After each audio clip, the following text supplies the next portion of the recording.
Oh my god. Hi, welcome back to my channel. I'm Jazz and here is my first reading wrap up of 2021.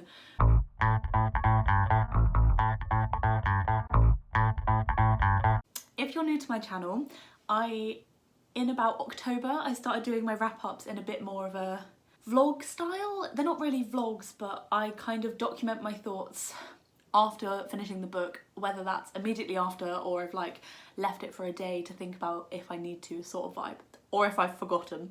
And then I compile all of the clips. So that's what I do. This is what this wrap up is going to be. So I hope that you enjoy it. Let me know if you do. Just before we get into the video, I have a few stats for you. I'm hoping to kind of do the same stats each month, and then that'll be like an interesting thing to compare how it shifts and changes. Okay, so I have them just here and I'll pop them up in like a kind of fun graphic thing.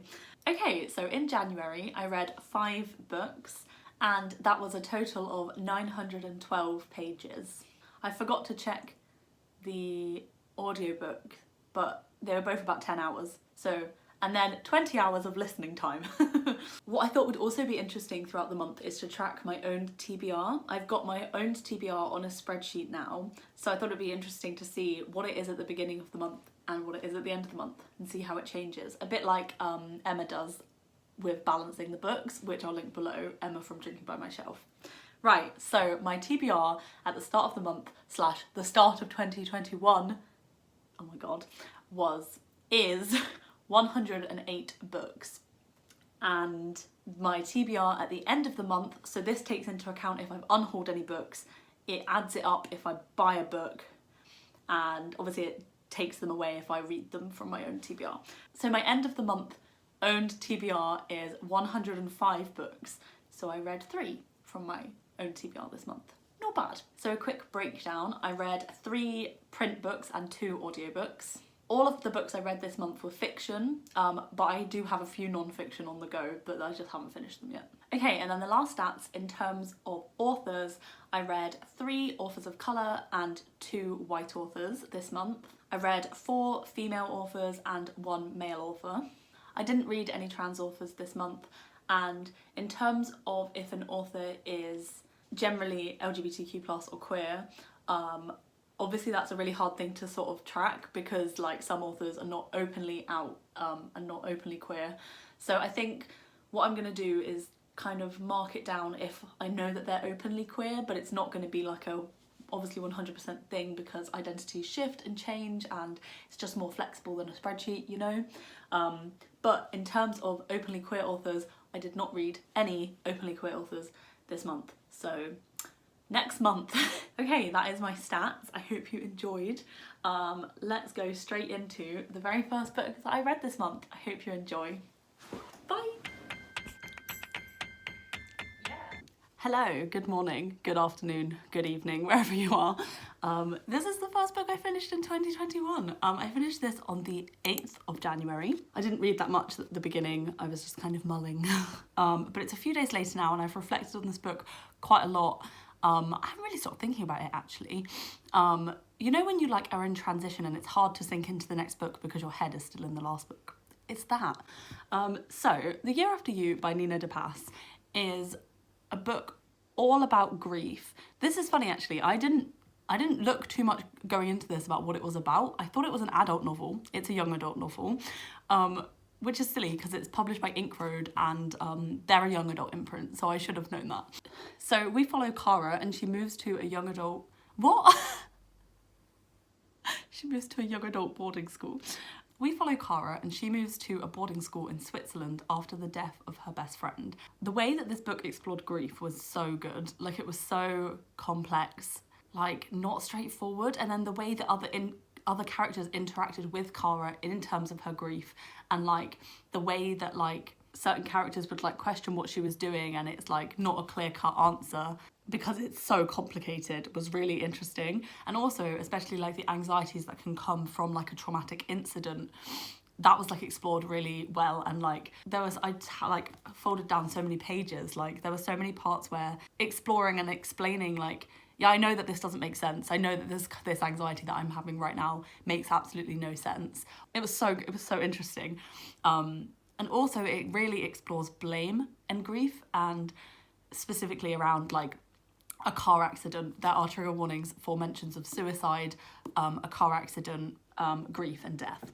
And especially surrounding that incident, like it really explores blame in grief, and it explores how all the different characters in the person who's died in their life, how everyone can take blame in certain different ways for what has happened, even though it's like literally no one's fault.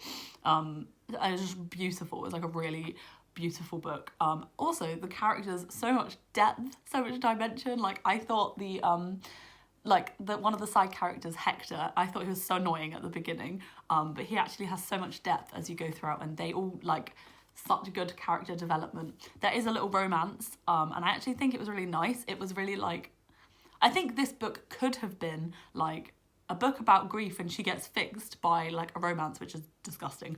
But it wasn't that. It was two characters connecting because of grief, and I think it was genuinely beautiful.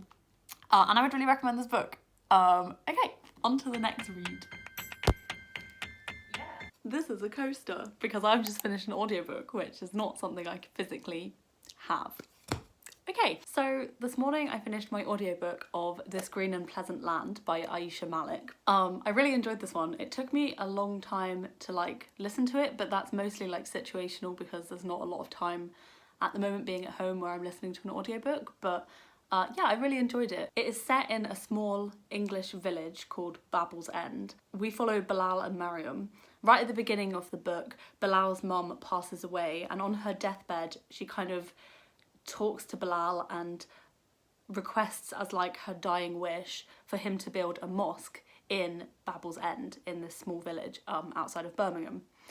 And that is kind of the concept of the whole book. It's about that happening, and then Bilal kind of questioning whether to do it and kind of like honour his mum's wish, and kind of coming to terms, and then like proposing this to the very white rural village and their reactions and their racist reactions. And I think it explores that really well. It really much dives into Britishness and what is British. It really explores the kind of racism from small rural communities in Britain really well. I come from a very small English village / town that is majority white, and I really can see so many of those characters in people that I like knew. I think that was done really well, and then unpicking their racist assumptions and their innate racism whilst continually saying like I'm not racist. But yeah, it was really interesting. I have seen a review from someone that discusses the Muslim representation in the book, specifically kind of about like assumptions with being Muslim and South Asian, and like how faith is incorporated into the book or like not incorporated. So I will leave that below if you'd like to check it out, because that was written by an own voice reviewer, and I can't really speak on that topic. I have seen a lot of reviewers saying that the switches in perspectives was really confusing, because you kind of get everyone's perspectives. You get Bilal, Mariam, you get loads of the different villagers like perspectives. I personally didn't find that, but maybe that was because I was listening to the audiobook, so like the narrator was kind of putting on different voices for each character, so I kind of always knew who I was in, and it kind of rooted me back in that character. So yeah, if you are going to read this, maybe listen to the audiobook if you can. I thought it was a really good audiobook. Yeah, I think also one more thing before I go. One thing that surprised me in this book is that I knew kind of the concept going in, and so the kind of exploration of racism I think was really good, but wasn't necessarily like a surprise or anything.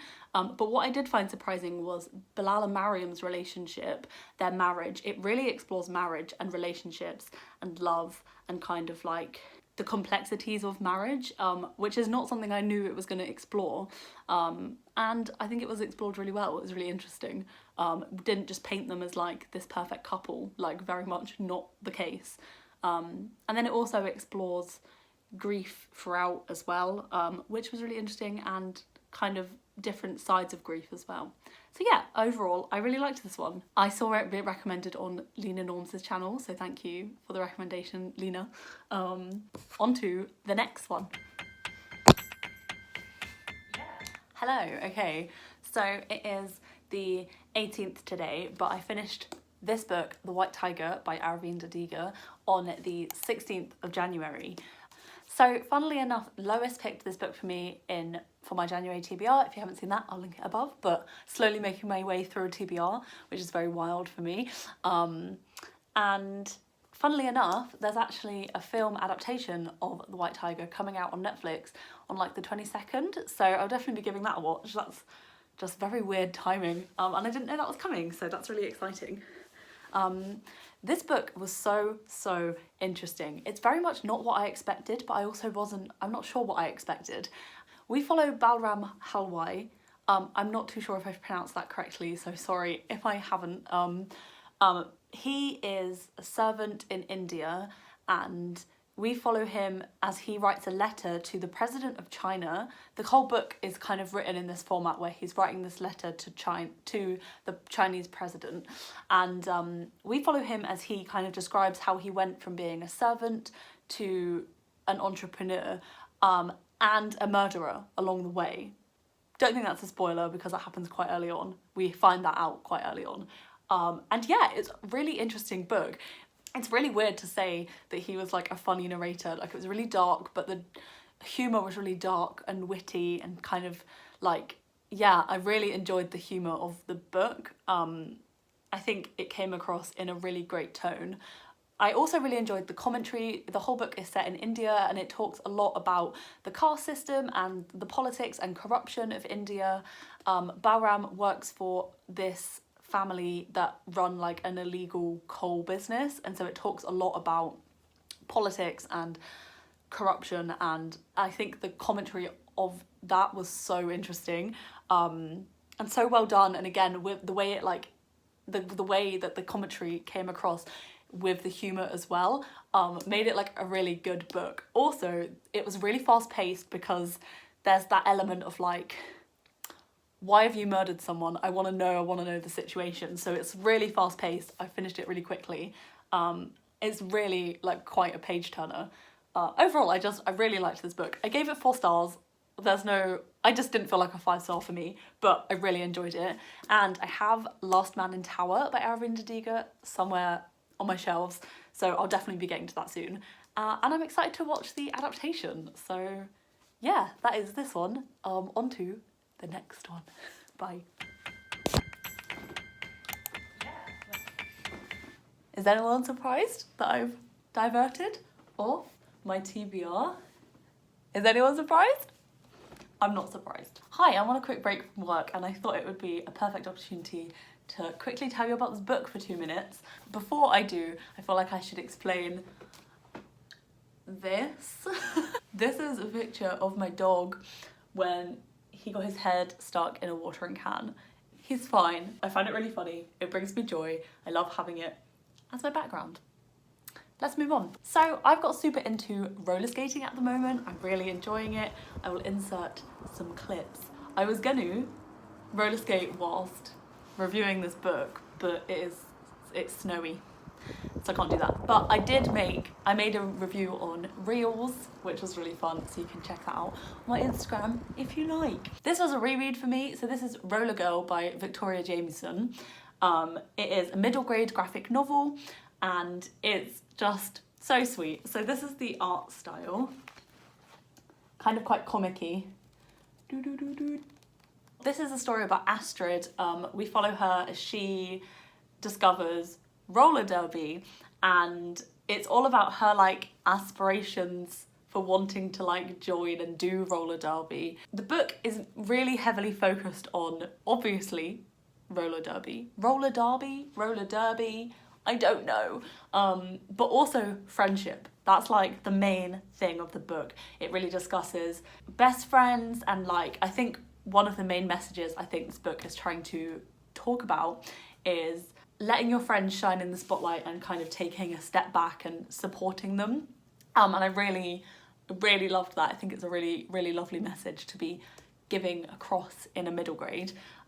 Also the like relationship with Astrid and her mum was really sweet, like it was really touching, like her mum was really supportive, and also like it was kind of funny at times, like I really enjoyed that relationship. Like it was very a natural relationship, I think, between her mum and her. I want to find this really cute supportive moment from her mum right here in the corner. It's really sweet. Her mum's got a little sign up. That's like right from the end, I apologise. It's not really a spoiler though. Yeah, overall, this is like a really sweet, fun middle grade. I read it in one sitting. Yeah, it was a really nice little reread to kind of break up my current reads. And now back to the TBR. See you in the next one.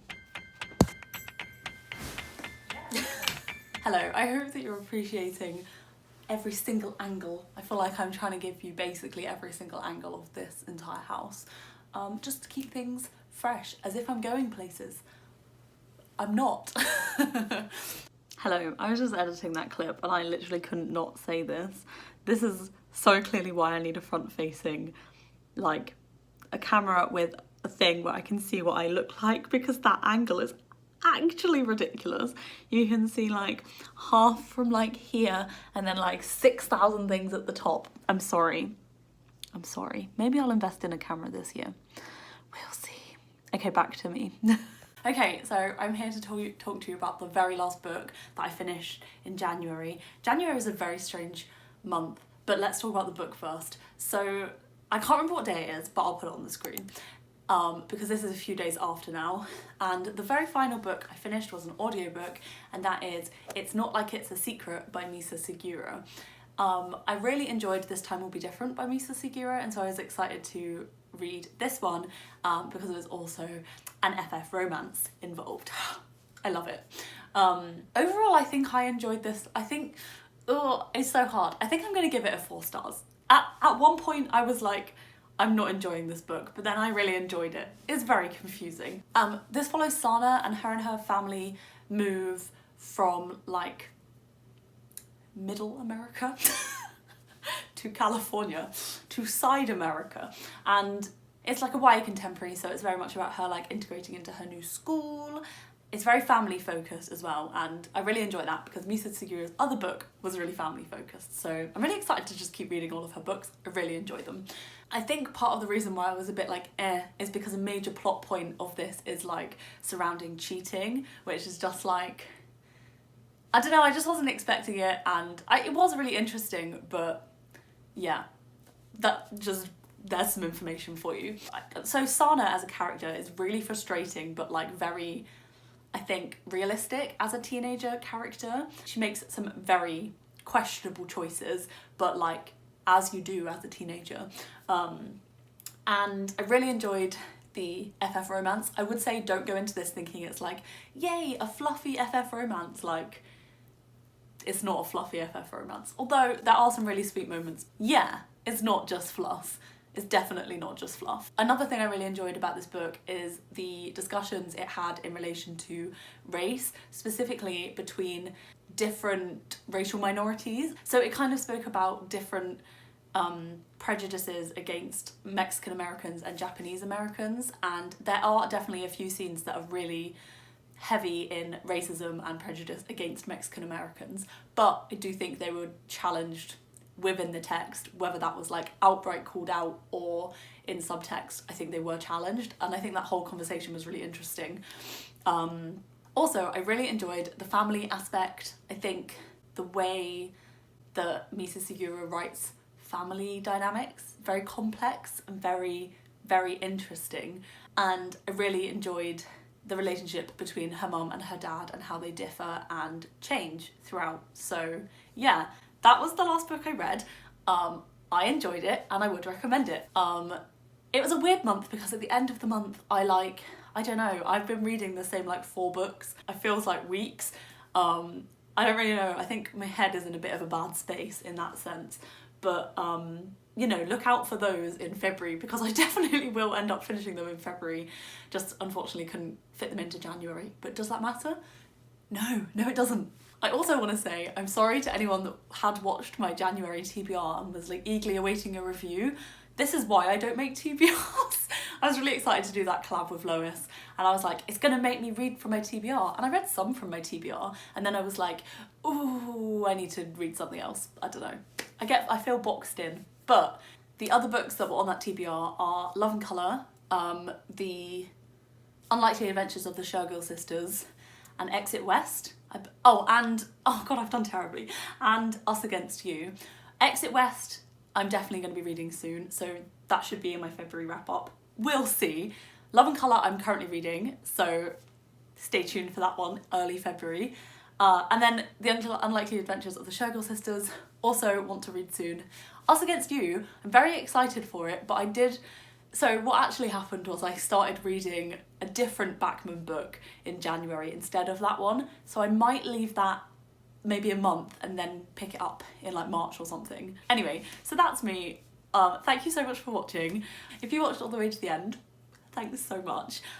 Leave me a little yellow heart in the comments if you watched to the end but you don't have anything of note to comment, or you're just like not in a commenty space. I see you and feel you. Just leave me a little yellow heart and so I know that you're here. Thanks again. I will see you in a new video. Bye. Okay, so in January in January I wed. What is that? Okay, so in January, oh my god, I can't even say January now.